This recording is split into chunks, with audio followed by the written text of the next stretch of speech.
there everyone, a very good evening and welcome to Startup Central. I'm Avan Dabash. Well, we'll kickstart the show first up by talking about all that's going on in the venture capital space in the month of January. We're talking about big deals to the tune of $900 million, and there were 39 deals that took place all in all in the month. In fact, the deals have gone up if we compare it to the number that we witnessed in December. There were only 34 deals worth about $324 million that took place. So let's run you through some of the top VC deals in the month of January. First up, you had Big Basket. Well, that company raised about $300 million. This was a Series E investment. It was in the works and it, for a very long time, finally culminated, one of the largest that had been raised by Big Basket. You also had Zomato, which raised about $200 million.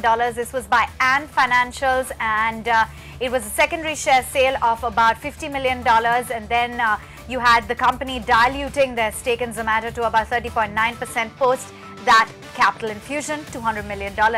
And Revigo as well, that company raised about $50 million all in all in total. It was a valuation of about $900 million. And Axel invested in Axio, Biosolutions, Browser Stack, Snaptrude, while Prime Venture Partners invested in companies like MyGate as well as Neo. So that pretty much sums up all that happened in the top VC deals in the month of January.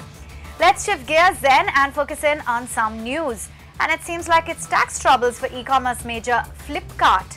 The Income Tax Appellate Tribunal has refused to stay 110 crore rupee tax demand on the company, and this comes after the company reportedly reclassified discounts as capital expenditure.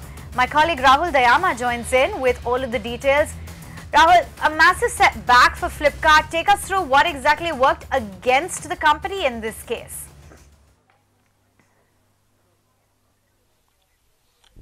Avan, just to sort of clarify, this case pertains to the year 2015-2016. So you know, this might actually go on to have repercussions for the other financial years.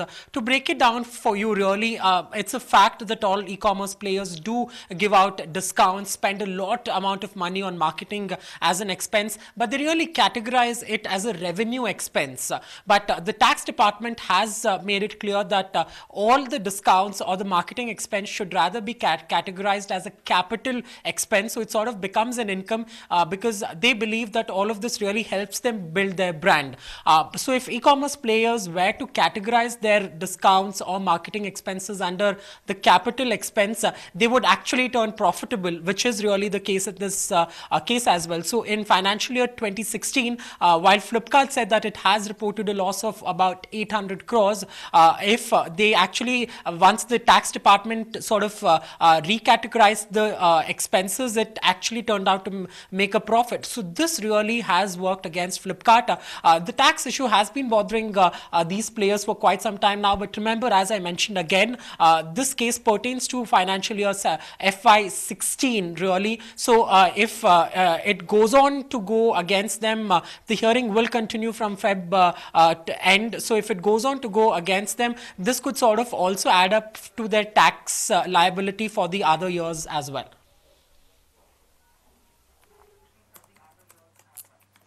Okay, Rahul, before we let you go, I know this pertains to a few years ago, but this, as you said at the start, is bound to have ramifications on some of the other e-commerce players as well. We're talking big boys like Amazon, Paytm for that matter, even some of the other startups that give discounts. This kind of a news is definitely going to ruffle feathers there.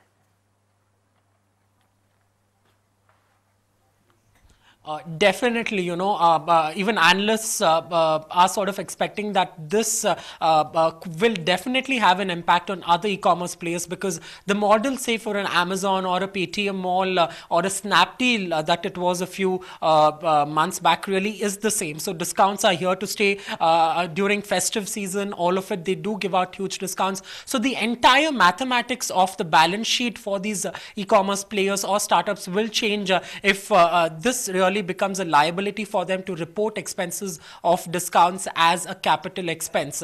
It's not only e-commerce players, food tech startups, even your cab aggregators like Ola and Uber dole out discounts. It can definitely go on to impact them, and we expect that once a final ruling on this comes by, this could also impact other e-commerce players and startups. As far as Flipkart is concerned, they have told the tax appellate authority that this really will come as a massive financial burden for the company, and the fact that they should let it go as a one-off case. But the taxman has made it clear to them that that's not the case. You are sitting on a lot of cash, and you better explain up as far as these discounts and marketing campaigns that they have launched. Okay, thanks very much for giving us all of those details. Clearly, it's taxing times for Flipkart right now. But let's move on to more news that's buzzing in the startup ecosystem. Reports have it that the Tata Group is closely eyeing Paperboat, which manufactures several traditional drinks like Aam Panna, Jaljeera, among others. What we understand is that Tata Global Beverages is hoping to improve its portfolio. They've already initiated some talks at initial stages with Paperboat's shareholders. Now, while the health and beverage startup, the company has really denied being in talks of a buyout, the deal would definitely help the Tata Group to strengthen its position in the Indian juice market. Paperboat, remember, is backed by the likes of Catamaran Ventures as well as Sequoia Capital. Tell you what, we'll slip into a quick break then right here on the show. Do stay with us. Just last week, we focused in on Google and the fine that was slapped on the company by the CCI. We talk more about that in greater detail, as well as get you more news from the startup universe.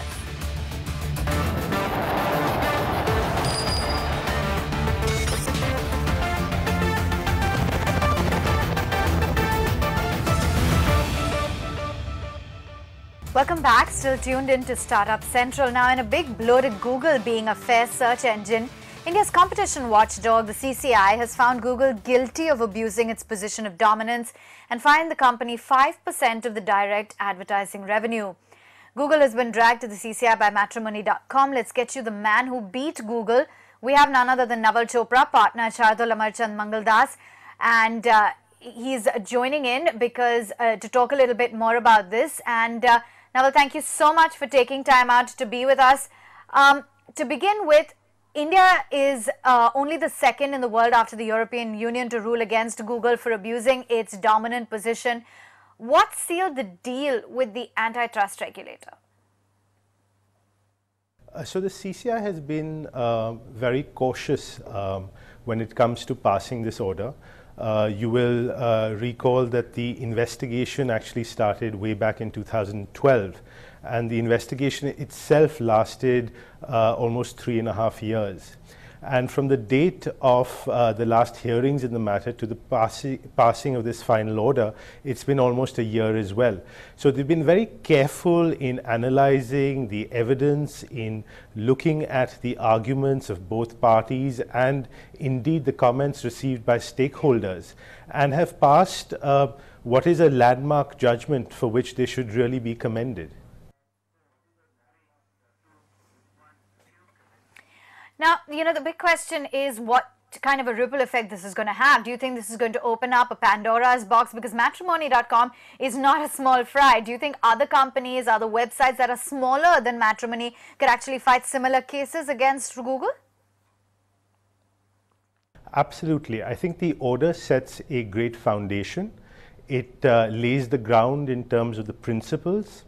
It puts Google on notice and finds that they owe a special responsibility owing to their dominant position.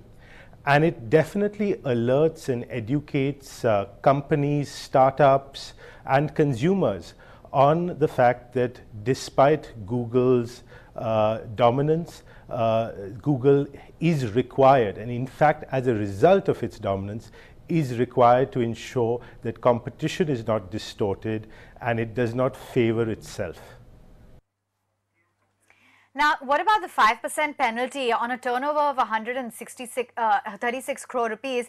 The CCI, though, in the verdict said that it's dismayed by Google's caveats and the disclaimers on sharing its data on revenues that have been earned in India. Would I be right in making an educated guess of you appealing at the relevant authority that Google suppressed its real turnover and therefore actually owes a lot more to your client?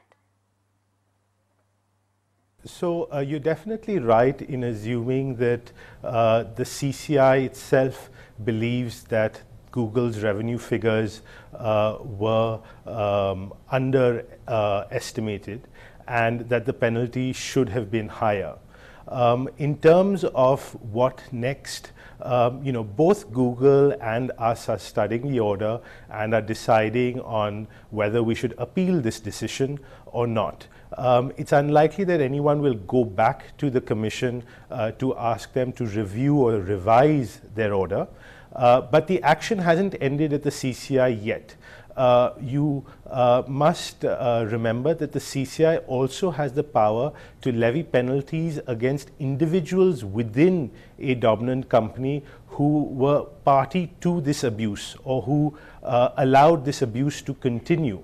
And in that context, the CCI could very well penalize officials at Google. Now, how difficult was it, because today you're taking on the mighty Google. It must have been a long fight.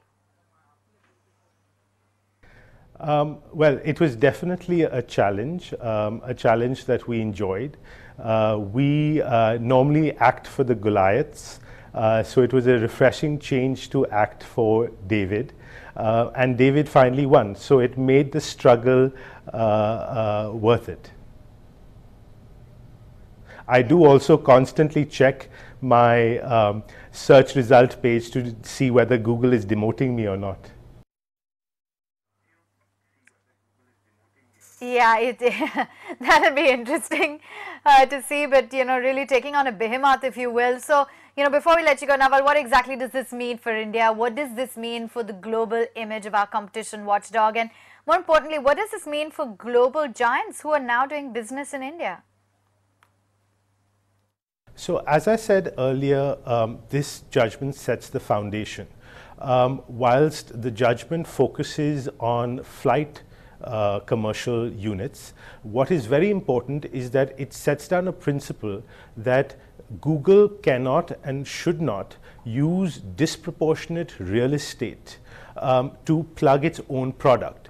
And that plugging its own product in that fashion has a detrimental effect in various ways. Firstly, it misleads consumers into believing that a Google pushed product is a product which is more relevant. And secondly, it harms competitors of Google who can find no place on the search engine result page, and as a result can find no place in the market. Everyone is reliant on Google. Google is the gateway to the internet, and Google has both the ability and the incentive to abuse its dominance. And this is not just me saying this. These are the words of the CCI in its order. Okay, so I have another question to squeeze in. Tell us, where will this leave the advertising in the digital world? Because the CCI has made a lot of observations on Google being biased to those entities that pay for advertisements and thus get better real estate on the screen. So what's the outlook on advertising now? That's a very interesting question, and I'm actually going to point you to something that the founders of Google, Larry Page and Sergey Brin, said way back in 1998. So when they were students at Stanford University, they published a paper where they wrote very clearly, they said the goals of the advertising business model do not always correspond to providing quality search to users. We expect that advertising funded search engines will be inherently biased towards the advertisers and away from the needs of the consumers.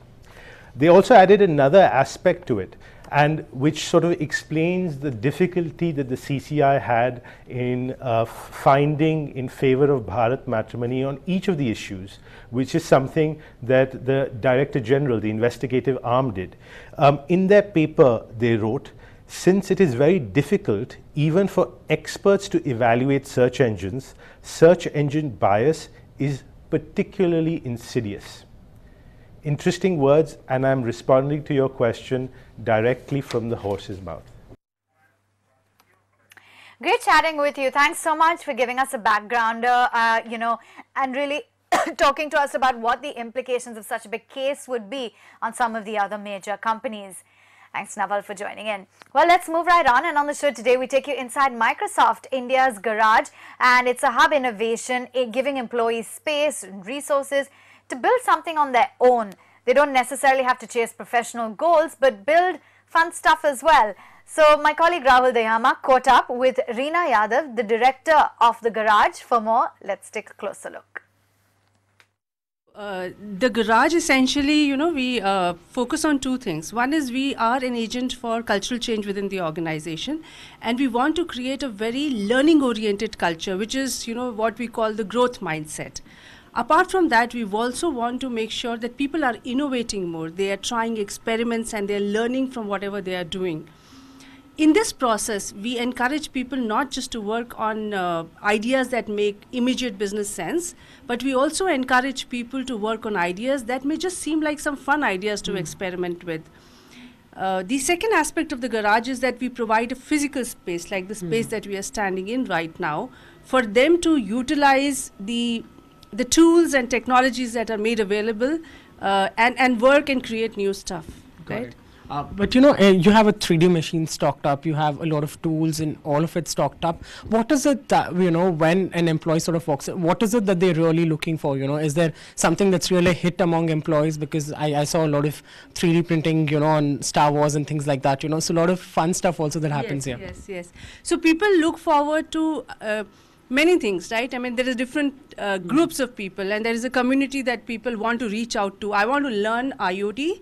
And I know that there are other people who've been experimenting very well with IoT. Now, Garage community allows me to reach out to those people and learn from them. Then, the 3D printer is very popular because people want to create, like you said, cool stuff sometimes. Sometimes they use it for actual prototypes, right? But they will sometimes use it for creating cool stuff like the Millennium Falcon you just saw, right? So that is very popular. We also have a laser cutter, right, which people use very often for a lot of hobby stuff. But we have a very, very popular IoT and electronic workbench space, which people use a lot. Got it. But, it's not always about the fun stuff. So, this is also a hub where innovation can sort of take place, within the organization, since you're sort of opening it up entirely for employees. So if you were to talk about one or two things that have stood out in terms of innovation from the garage, because there's so much activity that happens. So, what has really come out of it? Yeah. So while the physical garage space, the new garage is still under construction, but the garage community in India has been active for quite some time. And if you are familiar with Kaizala, Kaizala actually started as a small idea from the community, right? And later it was, it's only later that it was incubated and became a full-fledged product, right? So that's a good example. Some of the demos that we saw, like the Anywhere board, which are very deeply technical in nature, have come out of the garage community. Well, let's move away and talk about the world of Bollywood. And Akshay Kumar's startup Padman has finally released, and it's garnered appreciation from all parts of society. But the real man behind the movie is Arunanchalam Muruganthanam. So let's hear out what he has to say regarding the film.